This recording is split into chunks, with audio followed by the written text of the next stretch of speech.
l'occasion de saluer.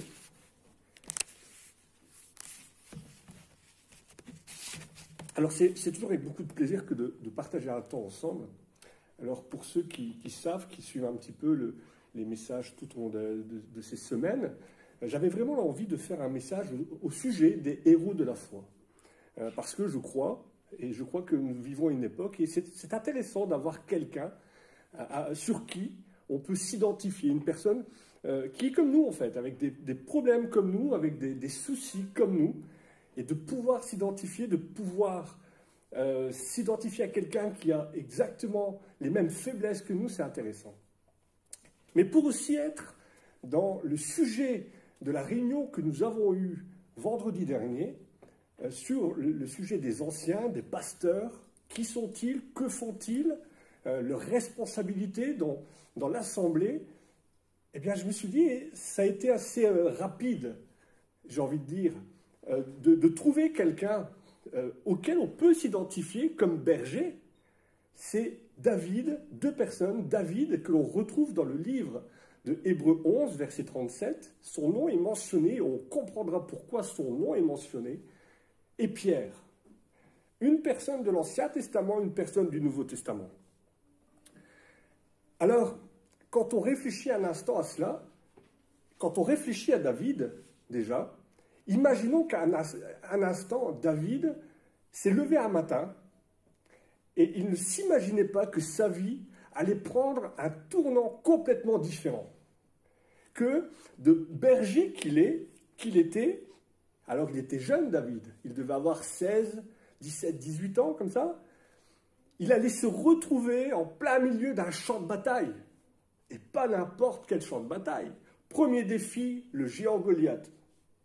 Et de ce champ de bataille, allait le conduire au trône, il allait devenir berger, mais non plus berger de brebis, mais berger d'Israël. Il allait devenir roi d'Israël et ainsi conduire non plus des animaux, mais conduire un peuple. Et on va voir comment, de quelle manière Dieu va le travailler, de quelle manière Dieu l'a appelé et de quelle manière sera son parcours. Alors le géant Goliath, moi j'ai toujours bien aimé les films, les péplums. Et je m'imagine le champ de bataille, pour ceux qui ont vu le film 3 avec Brad Pitt, c'est un petit peu, on voit un petit peu cette scène, la première scène.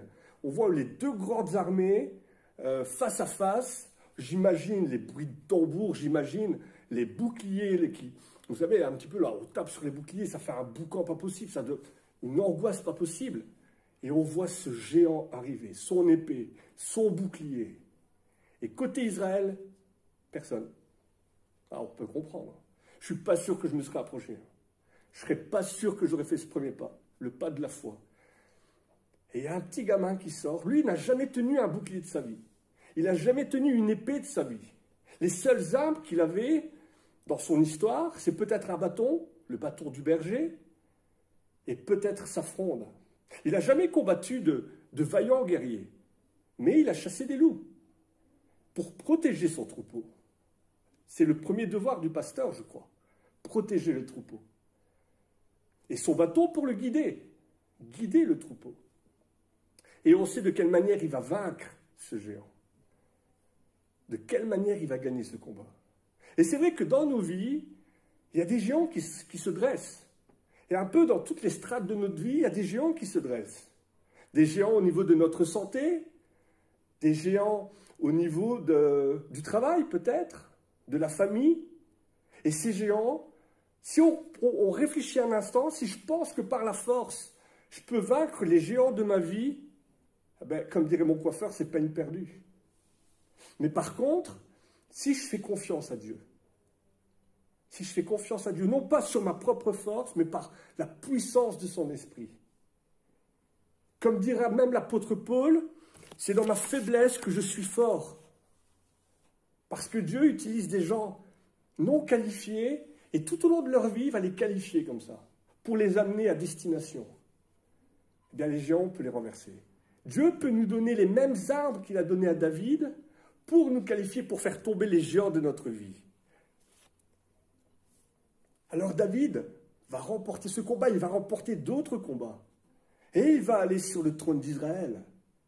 Mais même avec la richesse, avec la gloire, avec la célébrité, avec le trône, il va toujours se rappeler de ce qu'il était avant, du berger qu'il était. Et ça va l'aider à glorifier Dieu, comme par exemple le psaume 23, où on retrouve ce côté du berger qu'il était. Et là, il se compare par contre à l'agneau. Il n'est plus le berger, mais il est l'agneau.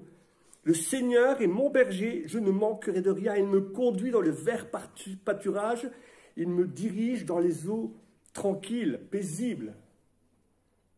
Alors il y a ce parallèle comme cela, de berger, il se retrouve en agneau. Il est l'agneau de Dieu. Nous sommes le troupeau de Dieu. Alors l'image de l'Église, elle a toujours été symboliquement, souvent comparée au berger, au troupeau. Et le leader, le pasteur, l'ancien, est souvent considéré et souvent mentionné comme étant le berger. Alors les brebis, c'est des animaux qui demandent beaucoup d'attention. Pourquoi? Parce que la brebis, de par sa manière d'être, elle n'est pas autonome. Ce n'est pas comme, par exemple, les vaches ou les autres animaux. La brebis, il faut la tondre. La brebis, et c'est un animal qui est craintif. Quand une brebis a peur, elle se sauve et elle ne revient pas généralement. Et généralement, comme la brebis, elle a une particularité, c'est qu'elle bêle souvent. Et ça attire les prédateurs. Ça attire les prédateurs, ça attire le loup. Alors de là, le besoin du berger et le travail du berger qui est particulier, tondre, protéger, conduire. Et généralement, quand ce sont des gros troupeaux, il n'est jamais tout seul, le berger. Il n'est jamais tout seul. Nous allons prendre ensemble un verset situé dans le Nouveau Testament, et je vous invite à le lire avec moi, 1 Pierre, chapitre 5, versets 1 à 4. On a parlé de David, on va arriver à Pierre maintenant. 1 Pierre, chapitre 5, versets 1 à 4.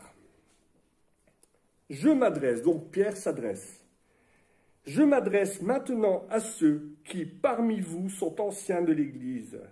Je suis ancien moi-même, je suis témoin des souffrances du Christ, et j'aurai part à la gloire qui va être révélée. Voici ce que je leur demande. Prenez soin, comme des bergers du troupeau que Dieu vous a confié. Veillez sur lui, non par obligation, mais de bon cœur, comme Dieu le désire. Agissez non par désir de vous enrichir, mais par dévouement. Ne cherchez pas à dominer sur ceux qui ont été confiés à votre garde, mais soyez des modèles pour le troupeau. Et quand le chef des bergers paraîtra, vous recevrez la couronne glorieuse qui ne perdra jamais son éclat. Amen. Alors, qui mieux que l'apôtre Pierre pour nous expliquer le contexte de cette lettre et pour nous expliquer ce qu'est un ancien. Ce qu'est un ancien, parce qu'il est ancien lui-même.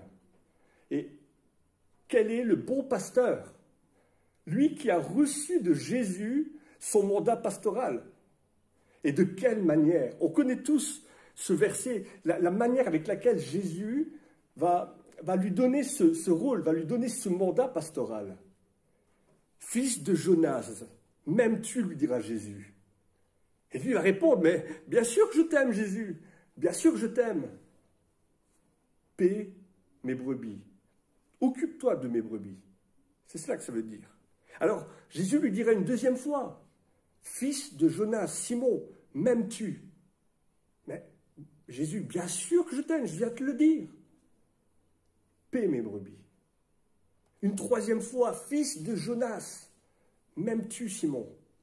Mais Jésus, bien sûr que je t'aime, tu sais toutes choses, je t'aime. Paie mes brebis. Et c'est de cette manière que Pierre va devenir le berger, l'apôtre que nous connaissons. C'est de cette manière que le mandat va lui arriver, ce mandat pastoral va lui arriver. Il va devenir ancien, apôtre, berger du peuple de Dieu, berger du troupeau de Dieu. Et dans ce contexte, alors j'imagine que s'il utilise ce sens du berger, l'image de la bergerie, du berger, du pasteur, c'est de là que ça vient, un pasteur, paître. J'imagine que c'est peut-être en se rappelant de quelle manière Jésus lui a donné ce mandat pastoral. Et si on remet ce contexte, cette lettre dans son contexte, il faut s'imaginer que l'Église vit ses premières heures, ses premiers moments de souffrance. C'est la persécution. Et c'est pour ça que les chrétiens se sont un petit peu comme cela séparés dans toute l'Asie. Ils se sont retrouvés en Galatie, en Cappadoce, au Pont, en Asie. On connaît, si vous lisez les premières lettres,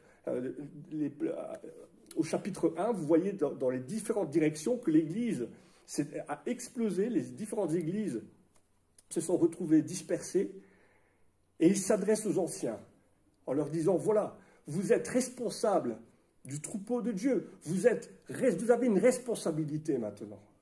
Alors, occupez-vous du troupeau. Le troupeau a besoin d'être rassuré. Alors pourquoi? Eh bien, tout simplement parce que, à l'image du troupeau, pourquoi a-t-on besoin d'un ancien? Beaucoup de gens se posent la question, hein. Pourquoi est-ce qu'on a besoin d'un ancien? Eh bien, à l'image du troupeau, si l'Église est désorganisée, eh bien, le troupeau peut être pris de panique, peut se diriger dans de mauvaises directions, spirituellement parlant, je parle, hein. Elle peut faire confiance à de mauvais pasteurs, plus mercenaires que pasteurs. Des pasteurs non pas pour rassembler, mais pour diviser. Voilà l'importance de l'ancien, savoir faire la différence entre le mercenaire et le bon pasteur. Ils ont besoin, le troupeau a besoin d'être nourri, bien sûr spirituellement parlant. Une nourriture solide, une bonne nourriture, et non pas une fausse philosophie. Et surtout, protéger le troupeau des loups. C'est important. Alors, il y a toujours des gens qui disent, oui, mais c'est Dieu qui construit l'Église. Bien souvent, les gens qui considèrent qu'on n'a pas besoin et que c'est Dieu qui doit construire, c'est pas méchant ce que je vais dire, mais c'est souvent un petit peu de l'amour-propre. J'ai pas été choisi, ou j'aime pas l'autorité. Oui, c'est certain, c'est Dieu qui construit l'Église, mais Dieu a aussi établi un ordre dans l'Église, parce que Dieu n'est pas un Dieu de désordre. Si vous prenez Éphésiens, chapitre 4, versets 11 et 12, il est écrit « Il a établi les uns comme apôtres », on parle de Jésus, les autres comme prophètes, les autres encore comme évangéliques, les autres comme pasteurs et docteurs. Et là, nous avons déjà la réponse du pourquoi. Pour le perfectionnement des saints, l'Église, en vue de l'œuvre du ministère et de l'édification du corps de Christ. Alors, comme le dit Pierre dans cette lettre, il y a ici la réponse du pourquoi. Pourquoi dit-il dans 1 Pierre 5,2 « Paissez le troupeau de Dieu qui est sous votre garde » Eh bien, tout simplement parce que le troupeau, l'Église a besoin d'être conduite, nourrie, protégée, pour l'édification, c'est-à-dire pour amener l'Église à maturité. Le pasteur, l'ancien, sont là pour faire en sorte que l'Église arrive à maturité, pour protéger des loups, pour nourrir spirituellement. Et je tiens à vous faire remarquer quelque chose, c'est Dieu qui établit. C'est Dieu qui établit. Reprenons l'exemple de David. David n'a rien demandé à personne ce jour-là. Il était tranquille avec ses biquettes, avec ses moutons, j'en sais rien, dans sa pâture, tout allait bien pour lui, et c'est Dieu qui l'a établi. Parce qu'avec Dieu, nous sommes déjà dans l'action avant d'être dans l'action. Vous avez remarqué ça?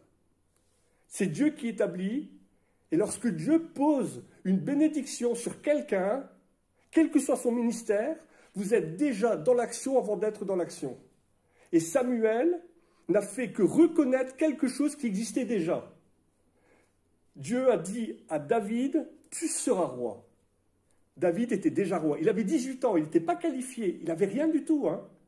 Il n'avait rien demandé. Mais Dieu l'avait déjà établi comme roi et il allait être comme ça, dirigé tout au long de sa vie jusqu'au trône. Il était déjà roi. Quand Dieu établit sur quelqu'un un ministère, par exemple de la prière, même que personnellement vous n'avez pas envie de ça, c'est pas Oui, vous priez, vous aimez la prière. Mais si Dieu vous établit comme étant dans ce ministère de prière, vous êtes déjà dans la prière, avant même que vous le sachiez vous-même. Dieu vous a déjà établi, c'est Dieu qui établit. Et les autres, toutes les personnes que nous vivons, avec qui nous vivons, ne font que reconnaître quelque chose qui existe déjà. Et ça, c'est un principe biblique, hein, que vous le retrouvez positivement et même négativement. Je m'explique. Prenez l'exemple du péché. On dit souvent, par exemple, lorsque, avec mon regard, je pose le regard sur l'œil, sur ma voisine ou sur la femme de mon frère, je suis déjà dans l'adultère. Je suis déjà dans l'action avant d'être dans l'action. Eh bien, c'est exactement la même chose, positivement. Et ça, c'est important de le savoir. C'est que Dieu, il qualifie, il établit. Vous avez une place dans l'œuvre de Dieu, tout autant que nous sommes. Hein. Nous avons tous une place dans l'œuvre de Dieu et nous sommes déjà qualifiés. Les autres ne font que reconnaître quelque chose, un talent que Dieu nous a donné. Dieu a établi, les autres reconnaissent. Samuel n'a fait que reconnaître ce qui était évident. Alors vous allez me dire, oui, mais si j'ai pas envie, Dieu me donne une direction et si j'ai pas envie de la suivre, cette direction. Après tout, je suis libre. Absolument, oui, c'est vrai. On est libre. Je suis libre de refuser le talent que Dieu m'a donné. Je suis libre de mettre le talent dans ma poche. Mais nous connaissons aussi, ça c'est le coup de pression du dimanche matin, nous connaissons aussi la parabole des talents. Et de quelle manière Dieu considère quelqu'un à qui il a donné quelque chose et qui ne s'en sert pas. Nous connaissons cette parabole. Alors, l'ancien, le pasteur, son but, c'est de conduire, nourrir, protéger, nous l'avons dit.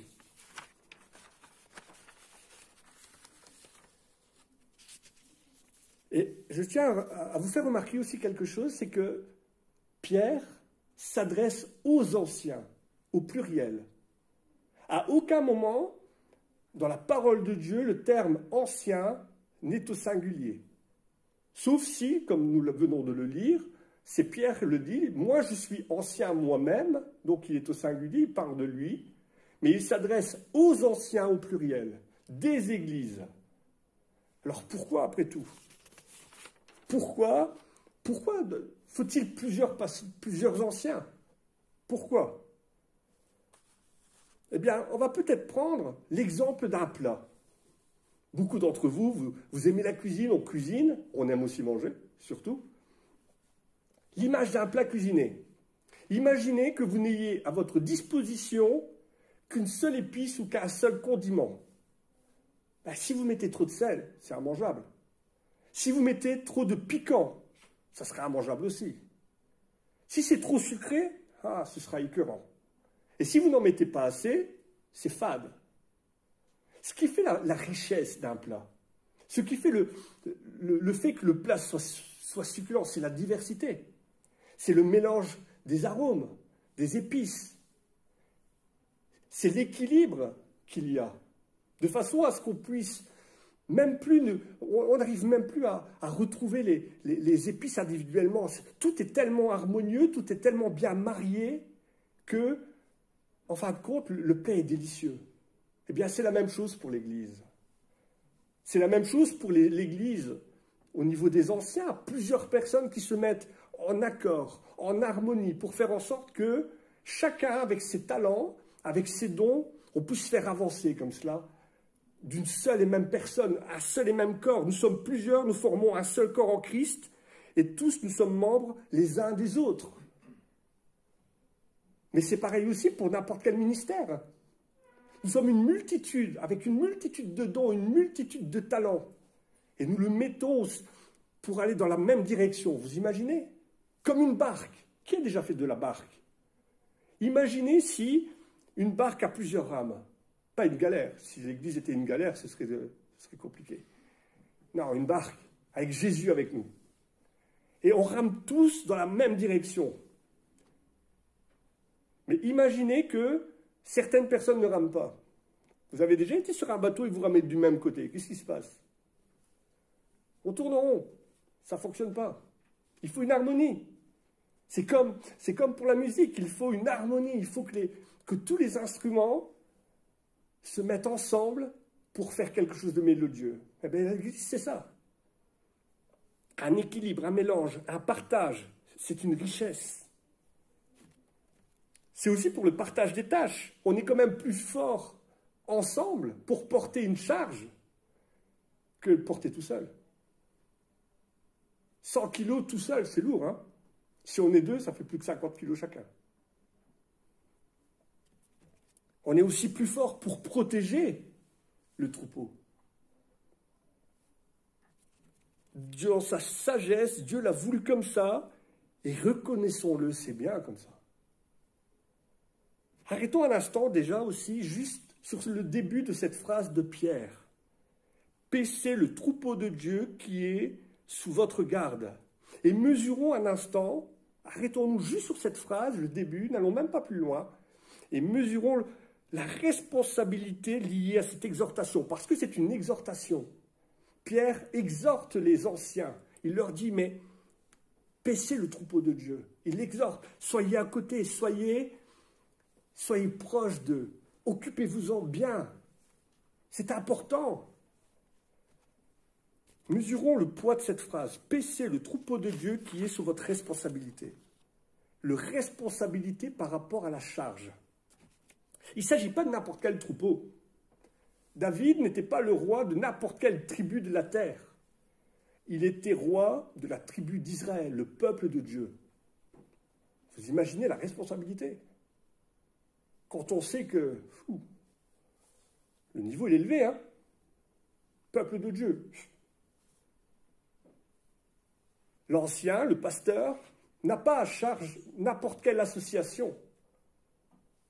Ce n'est pas une association sportive, ce n'est pas un parti politique, ce n'est pas une œuvre caritative, c'est le troupeau de Dieu. L'Église ne lui appartient pas. L'Église ne lui appartient pas. On a tendance, ça c'est une tendance que je pense, même en tant que président de l'ASBL, je crois que c'est un piège qui est dangereux. Croire que l'Église nous appartient. Et on gère comme si c'était sa maison. Parce que c'est à nous, on a les clés, on a des responsabilités. Mais non. C'est pas à nous. La responsabilité spirituelle, c'est pas à l'ancien. L'Église, le peuple, le troupeau ne lui appartient pas. Et généralement, quand je suis dans une assemblée où il n'y a qu'une seule personne qui dirige, je suis toujours un petit peu embêté avec ça. Pourquoi?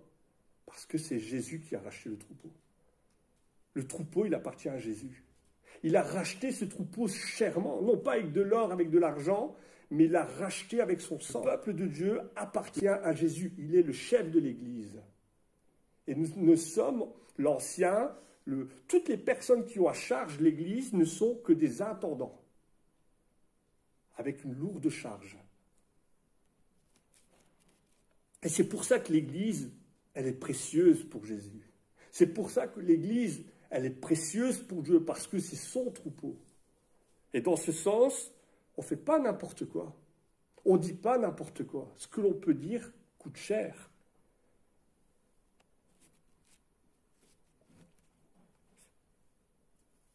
Alors, il y a une maladie qui touche les assemblées, un virus. Vous connaissez certainement la pasteurite aiguë. Vous connaissez la pasteurite aiguë? Il y a certaines assemblées, il y a plus de pasteurs et d'anciens qu'il y a de brebis. Ah, je vous assure, c'est vrai. Hein? Et quand on y réfléchit, ça me fait penser un petit peu à la chanson de Charles Aznavour. Je me voyais déjà en haut de l'affiche, en 10 fois plus grand que n'importe qui, mon nom s'est allé. Vous connaissez la chanson là, hein? Moi, ça me fait penser à ce moment, vous savez? Et c'est vrai que la charge, le fait d'être placé devant, comme ça, on peut se sentir un petit peu, on se sent pousser des ailes, comme Red Bull. Et on a l'impression, vous savez, on a la sensation d'avoir une responsabilité. C'est chouette, c'est bien. Mais ça me fait penser à ce moment où Jésus était avec ses apôtres, et les apôtres sont venus voir Jésus en disant, mais c'est qui le plus grand d'entre nous? C'est qui pourrait être assis à côté de toi? Tu vois, Seigneur Jésus, à ta droite. Lequel de nous est le plus grand? Lequel de nous est le plus... Et Jésus va les remettre à leur place gentiment en leur disant, mais est-ce que vous vous rendez compte ce que vous êtes en train de dire? Est-ce que vous vous rendez compte ce que vous êtes en train de me demander? Est-ce que vous êtes prêts déjà à boire la coupe que j'ai bue et que je vais boire? Celui qui veut être le plus grand d'entre vous, eh bien, il doit d'abord avant tout être un serviteur. Et si on va encore même plus loin dans Matthieu 20, verset 27, Jésus va utiliser le terme « esclave ». Vous voulez être le plus grand, vous voulez savoir lequel d'entre vous est le plus grand, eh bien, devenez d'abord le serviteur des autres. Devenez l'esclave des autres. Dans l'Ancien Testament, on peut dire qu'il y a des moments dans Israël, les pasteurs, ils n'étaient pas bons. Les anciens, ils n'étaient pas bons. Les leaders, ils n'étaient pas bons. Et qui reprenait les anciens, les leaders? Qui les reprenait? Eh bien, c'est Dieu lui-même.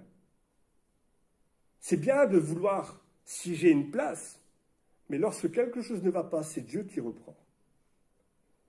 Jérémie 23, versets 1 à 2, il est écrit « Malheur aux pasteurs qui détruisent et qui dispersent le troupeau de mon pâturage, dit l'Éternel.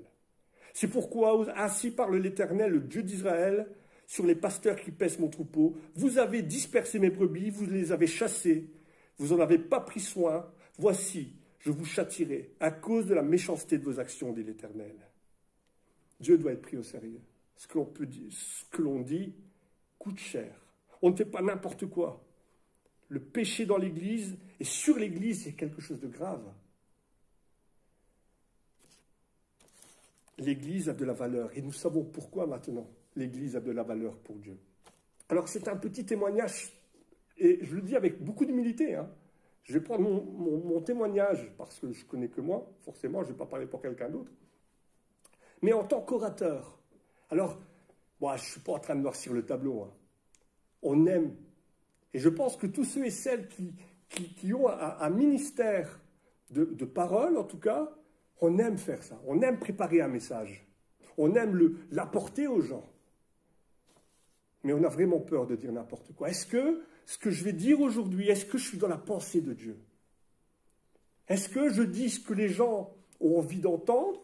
Ou est-ce que je dis ce que Dieu a envie de dire? Parce que parfois, il y a des versets, on aime bien. On a envie de prêcher sur un verset, mais dans le verset, il y a une phrase on se dit, aïe, aïe. Ce verset-là, il me pose souci parce que je vais peut-être déranger certaines personnes. Mais est-ce que je donne du sucre ou est-ce que je donne un plat tel que Dieu a envie qu'il soit servi? C'est compliqué, hein? Est-ce que je rends fidèlement ce que Dieu m'a mis à cœur ou est-ce que je parle et je m'écoute en même temps? On ne peut s'imaginer le travail qu'il faut apporter pour 30 minutes de message. On n'imagine pas, je crois. On n'imagine pas le travail qu'il faut pour 30 minutes de message. Synthétiser 2000 ans d'histoire en 30 minutes. Vous imaginez? C'est pour ça que souvent, j'ai entendu ça une fois, et c'est vrai, lorsqu'on écoute un prédicateur, on ne doit pas écouter ce qu'il dit, on doit écouter ce qu'il pense. Parce que parfois, les mots que l'on dit ne sont pas appropriés. Mais où est-ce que le prédicateur, où est-ce que l'orateur il va en venir? C'est quoi sa pensée?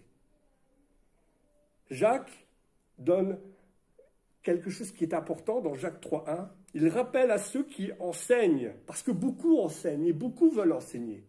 Il rappelle une vérité. Il rappelle que ceux qui enseignent seront jugés plus sévèrement.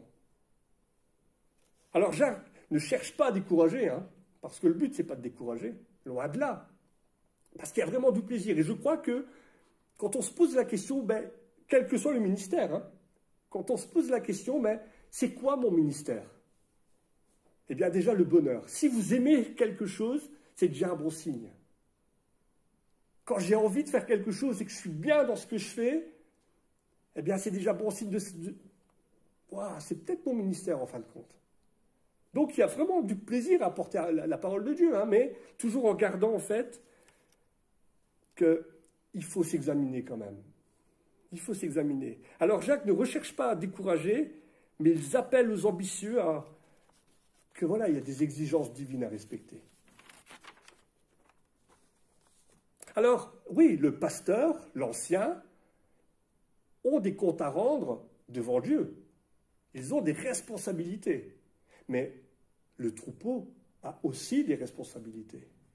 Vous remarquerez que souvent, il est question de troupeaux de brebis. Hein. On ne parle jamais de troupeaux de béliers, des têtes dures. C'est toujours des troupeaux de brebis. C'est jamais des troupeaux de béliers. Parce que, voilà, le troupeau a aussi une place à jouer. Hébreux, chapitre 13, verset 17. « Obéissez à vos conducteurs et ayez toujours pour eux de la déférence, car ils veillent sur vos âmes, comme devant en rendre compte. Qu'il en soit ainsi afin qu'ils fassent avec joie et non en gémissant, ce qui ne serait d'aucun avantage. » Vous connaissez, en lisant ça tout à l'heure, je me suis rappelé d'un livre que je lisais quand j'étais enfant, La chèvre de Monsieur Seguin. Vous connaissez, hein, La chèvre de Monsieur Seguin, ouais? Non? C'est l'histoire d'une petite biquette. Et Monsieur Seguin, c'est un éleveur, c'est un pasteur de petites biquettes, et il en a déjà perdu beaucoup. Il en a vraiment déjà perdu beaucoup. Il y a un loup qui rôde comme cela dans les pâturages, et il sait que s'il laisse sa brebis partir n'importe comment, il sait qu'elle va se faire dévorer. Et la biquette, elle, par contre, elle rêve d'espace. Elle rêve d'aller brouter l'herbe comme cela dans les pâturages, l'herbe sauvage. Elle en fait qu'à sa tête. Elle n'obéit pas, elle ne l'écoute pas.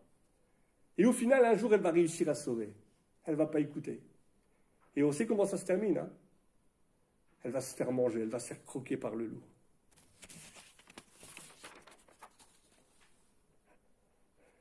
Alors c'est vrai que c'est compliqué, hein, parce que d'un autre côté, on vit cette époque, on vit une époque où on a du mal avec l'autorité.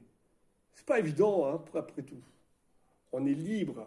Et on aime bien trouver en plus des versets pour conformer là, un petit peu, se mettre d'accord avec la parole de Dieu. On vit la liberté en Christ. Pourquoi je vais être soumis à quelque chose si je suis libre au final? Hein, c'est vrai. Mais il y a une autorité, c'est vrai. Il y a aussi une autorité spirituelle. Et il faut la respecter, cette autorité. Parce que, encore une fois, Dieu n'est pas un Dieu de désordre. C'est un Dieu d'ordre. Et là, l'ancien, le pasteur, eh bien, ils ont une responsabilité aussi par rapport à cette autorité. Il y a un terme dans la législation, c'est un bon père de famille. Être et gérer comme un bon père de famille. Et Pierre le dit, Pierre donne des exemples. Il donne l'attitude que le berger, que le pasteur, que l'ancien doit avoir. Non pas par contrainte, nous l'avons lu tout à l'heure, mais volontairement devant Dieu. Non pas pour un gars sordide, mais avec dévouement. Non comme dominant sur ceux qui vous ont été confiés à votre garde, mais soyez des modèles pour le troupeau. Et quand le chef des bergers, Jésus, apparaîtra, vous recevrez la couronne glorieuse qui ne perdra jamais son éclat. Pierre indique ici aux anciens qu'il faut faire ce qu'il convient d'éviter. Une expression qui définit donc, c'est un bon père de famille, c'est-à-dire être prudent, attentif aux autres, aux biens, aux intérêts, comme si c'était les nôtres, comme si c'était les siens. Être une référence, intègre. J'aime beaucoup cette phrase du pasteur Martorano, Patrice Martorano, si on n'est pas intègre, on se désintègre. Quand on n'est pas intègre, on se désintègre. Et en fin de compte, quel que soit notre ministère, mais plus encore pour le ministère d'anciens, de pasteurs, c'est avant de vouloir proclamer un message, il faut déjà l'incarner le message. Et je crois que nous tous, chrétiens que nous sommes, avant de vouloir dire comment je peux évangéliser, eh bien déjà évangélise-toi toi-même. Que le message, tu l'incarnes. Que le message, tu le reflètes. Et seulement après, quand tu seras intègre, quand tu seras un bon père de famille, tu pourras diriger. Si tu ne sais pas gérer ta bourse, comment tu veux gérer une église? Si tu ne sais pas gérer ta famille, comment tu vas gérer une église? Si tu ne sais pas t'occuper d'un troupeau, comment tu veux t'occuper d'âmes? Et peut-être que c'est pour ça que Dieu a choisi David, parce que c'était un bon pasteur. Peut-être que c'est pour ça. Et donc ça nous renvoie à ce qu'on disait tout à l'heure. Dieu a pris des pécheurs pour en faire des pêcheurs d'hommes. Dieu a pris un homme son métier c'était construire des tentes, un vendeur de tentes. Eh bien, c'est Paul. Il va en faire un apôtre qui va évangéliser, qui va étendre, comme on étend une tente sur le royaume de Dieu, il va étendre le royaume de Dieu au-delà des frontières d'Israël. Dieu choisit des gens d'après leurs caractéristiques, d'après leurs compétences, et il étend leurs compétences. Si tu es fidèle dans peu de choses, je vais t'en donner de plus grandes encore. C'est ça que Dieu nous dit. Et bien de la même manière, en ce qui concerne les pasteurs, les anciens, Dieu vient les choisir, il les place, et ils sont déjà dans l'action avant d'être dans l'action. Tu es bon père de famille, tu sais bien gérer, tu vas t'occuper de mon troupeau. Tu vas gérer mon troupeau. Et Pierre donne ici 3 dangers à éviter. Pas par la contrainte, mais avec zèle, être motivé. C'est-à-dire être dans la joie de servir le Seigneur, et non pas en traînant les pieds. Vous imaginez, vous arrivez au matin, en traînant les pieds. Moi, je dis souvent à mon fils, choisis un métier de façon que quand tu vas travailler, tu auras l'impression de ne pas travailler. C'est ce qu'on dit souvent à nos enfants. Hein. Choisis un métier de façon à ce que tu vas aller travailler quasiment comme ça. Vous imaginez? Ah bon, c'est franchement rare. Hein. Moi, je connais que 2 sortes de gens qui chantent pour aller travailler, c'est les 7 nains et les gens qui... Enfin...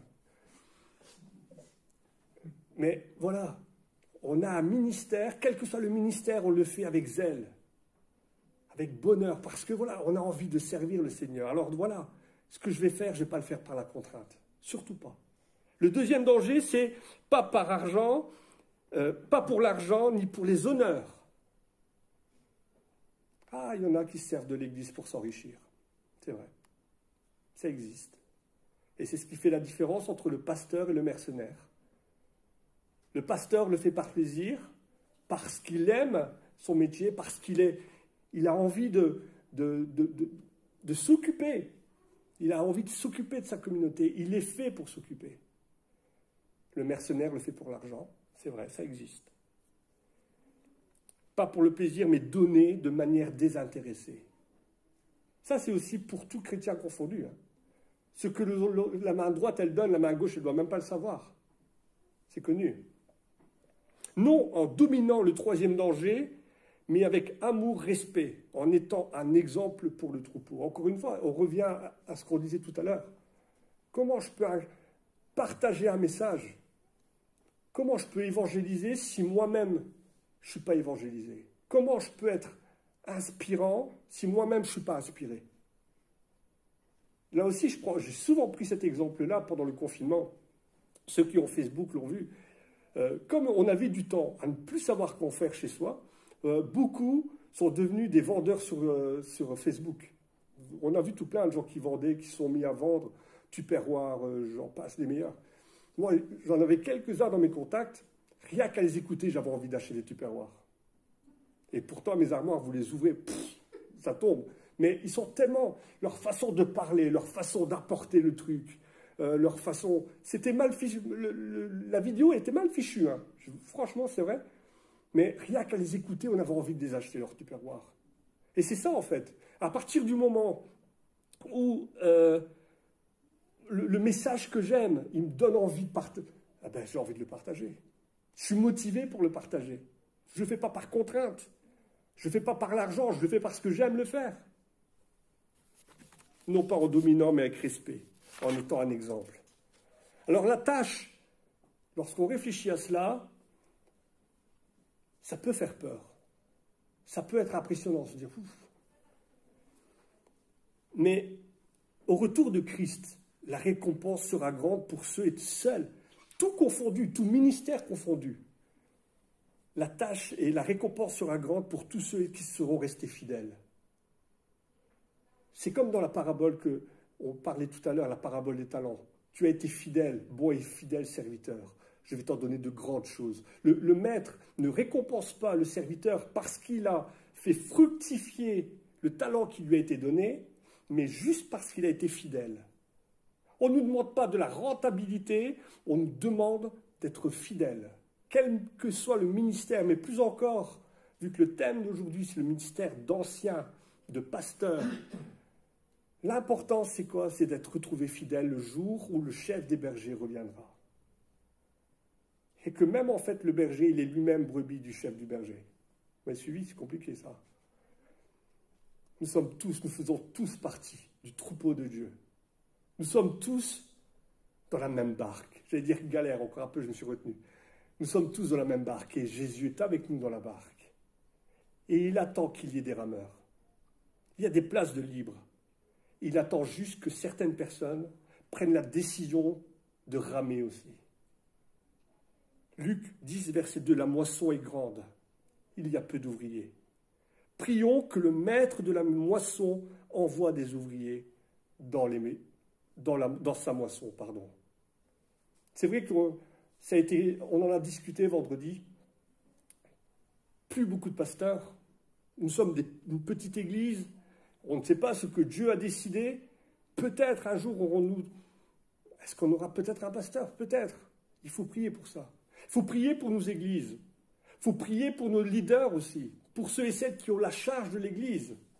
On connaît tous ce moment où Moïse, lorsqu'il levait les bras, le peuple d'Israël gagnait le combat.